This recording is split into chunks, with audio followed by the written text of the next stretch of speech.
नमस्कार भावी अधिकाऱ्यांनो.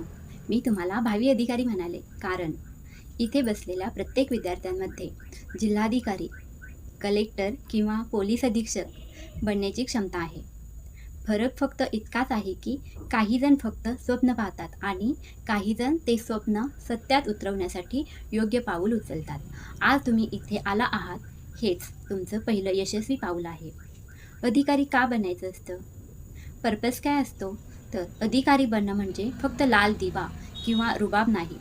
अधिकारी बनणं म्हणजे तुमच्या एका सहीने सामान्य माणसाच्या आयुष्यात बदल घडवणं. आपल्या आई-वडिलांच्या कष्टांचं चीज करणं. समाजाला न्याय मिळवून देण्याची ताकद हातात असणं. आणि सर्वात महत्त्वाचं म्हणजे आयुष्यभर सन्मानाने जगणं. यशाचा फॉर्म्युला ज्ञान प्लस मार्गदर्शन ही स्ट्रॅटेजी असते. स्पर्धा परीक्षा MPSC UPSC हा केवळ अभ्यासाचा खेळ नाही, तर तो स्मार्ट वर्क आणि सातत्याचा खेळ आहे. अनेक जण विचार करतात की मी घरी बसून अभ्यास करेन, पण लक्षात ठेवा, जंगलात रस्ता शोधण्यापेक्षा ज्याने रस्ता पाहिला आहे अशा ट्रेनरसोबत चालणं नेहमी सोपं आणि जलद असतं. आमच्या अकॅडमीमध्ये आम्ही तुम्हाला फक्त पुस्तकी ज्ञान देत नाही, तर पायाभूत तयारी, बेसिक फाउंडेशन शून्यापासून सुरुवात करून तुम्हाला यशापर्यंत पोहोचवतो. कोणत्या विषयाला किती वेळ द्यायचा याचे अचूक गणित, हजारो प्रश्नांचा सराव जेणेकरून परीक्षेचा फोबिया जाईल. व्हाय दिस अकॅडमी? आमच्याकडे प्रवेश घेण्याचा अर्थ असा नाही की तुम्ही फक्त एक क्लास लावला आहे. याचा अर्थ असा आहे की तुम्हाला एक शिस्त म्हणजेच डिसिप्लिन लागेल, तज्ज्ञ मार्गदर्शकांचे वैयक्तिक लक्ष मिळेल आणि तुमच्यासारख्याच ध्येयवेड्या मित्रांची सोबत मिळेल. शेवटचं आवाहन एक करते मी, द क्लोजिंग. बघा, वेळ कोणासाठी थांबत नाही. पुढच्या वर्षी याच वेळी तुम्ही एकतर अधिकारी बनण्याच्या वाटेवर असाल किंवा संधी हुकली म्हणून हळहळत असाल. निर्णय तुमचा आहे. आजच ॲडमिशन घ्या आणि तुमच्या स्वप्नांना अधिकृत मोहर लावा. लक्षात ठेवा, अधिकारी होण्याचं स्वप्न तुम्ही पाहिलंय, ते पूर्ण करण्याची जबाबदारी आपली आहे. प्रवेश सुरू आहेत. आजच आपली जागा निश्चित करा. आता स्वप्न पाहू नका, ती जगायला शिका. तुमची जिद्द आमचे मार्गदर्शन, यशाचे समीकरण. वर्दी किंवा खुर्ची, तयारी आता यशाची. प्रसिद्ध लेखक वपू काळे म्हणतात, माणसं जोडण्यापेक्षा ती टिकवणं महत्त्वाचं असतं, पण त्याहीपेक्षा स्वतःला सिद्ध करणं जास्त महत्त्वाचं असतं. आज तुम्ही इथे फक्त एका कोर्सला ॲडमिशन घ्यायला किंवा माहिती घ्यायला आलेला नाही आहात, तर तुम्ही तुमच्या आयुष्याची नवी ओळख निर्माण करायला आला आहात. बाहेरच्या जगात हजारो लोक आहेत जे म्हणतात हे तुला जमणार नाही, पण आज तुम्हाला स्वतःला सांगायचं आहे, हे फक्त मीच करू शकतो. ओव्हरकमिंग फिअर. अनेक विद्यार्थ्यांना भीती वाटते. मॅम, मी ग्रामीण भागातला आहे, मला इंग्रजी येत नाही, माझी परिस्थिती गरिबीची आहे. पण मला सांगा, इतिहास कोणी घडवला? ज्यांच्याकडे सर्व सुखसोयी होत्या त्यांनी, ज्यांच्याकडे काहीच नव्हतं पण जिद्द मोठी होती त्यांनी. लक्षात ठेवा, वाघ जखमी झाला तरी तो शिकार करणं सोडत नाही आणि ध्येयवेडी माणसं संकट आली तरी रस्ता बदलत नाहीत. तुमची परिस्थिती तुमचं भविष्य ठरवू शकत नाही, तुमचे प्रयत्न तुमचं भविष्य ठरवतात. Opportunity and timing. संधी कोणाकडे चालून येत नाही, ती निर्माण करावी लागते. आज तुम्ही ज्या वयात आहात तिथे दोनच रस्ते आहेत.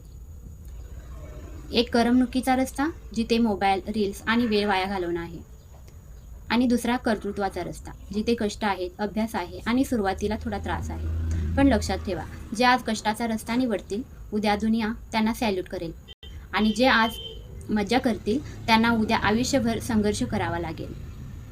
आजचा संघर्ष उद्याचं यश आहे. आमची भूमिका आणि तुमची सोबत. एक ट्रेनर म्हणून मी तुम्हाला आश्वासन देते, तुम्ही जर एक पाऊल पुढे टाकलं तर मी तुमच्यासाठी 10 पावले टाकायला तयार आहे.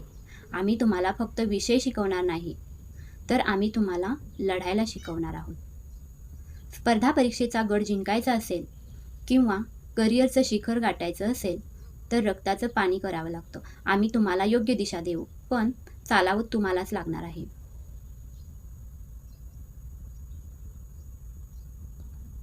शेवटी जाता जाता इतकंच म्हणेन, कठोर परिश्रमाला पर्यायी शब्द नाही आणि मेहनतीला नशिबाची जोड लागते असं म्हणणारे स्वतःवर विश्वास नसलेले लोक असतात. स्वतःवर विश्वास ठेवा. उठण्याची हिंमत करा. आज घेतलेला तुमचा एक छोटासा निर्णय उद्या तुमच्या कुटुंबाचं आणि तुमच्या गावाचं नाव उंचावू शकतो. चला तर मग सज्ज व्हा अधिकारी बनण्याचं किंवा यशस्वी होण्याचं स्वप्न आता फक्त डोळ्यात नको तर ते सत्यात उतरवण्यासाठी मैदानात उतरा. प्रवेश घ्या आणि तुमच्या यशाची पहिली नोंद करा. तुमच्यापैकी अनेक जण शेतकरी कुटुंबातून आलेले आहेत. मला माहिती आहे तुमच्या वडिलांच्या हातावरचे ते घट्टे आणि आईच्या डोळ्यातली ती स्वप्न. ज्यावेळी पाऊस पडत नाही किंवा पिकाला भाव मिळत नाही तेव्हा आपल्या बापाच्या डोळ्यात जे पाणी असतं ना, ते पाणी पुसण्याची ताकद फक्त तुमच्या यशामध्ये आहे.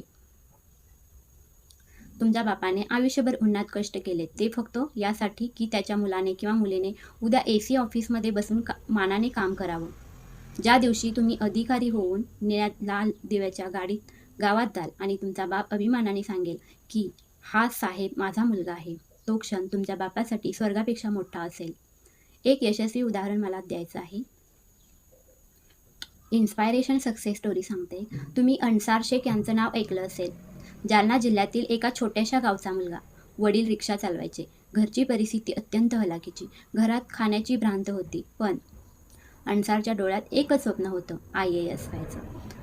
त्यांनी परिस्थितीचं कधीच रडगाणं गायलं नाही. उलट गरिबीलाच आपली शक्ती बनवलं. वयाच्या अवघ्या 21व्या वर्षी पहिल्याच प्रयत्नात ते भारताचे सर्वात तरुण IAS अधिकारी बनले. अन्सार शेख करू शकतात तर तुम्ही का नाही? तुमच्याकडे तर आज इंटरनेट आहे, मार्गदर्शन आहे आणि आमची साथ आहे.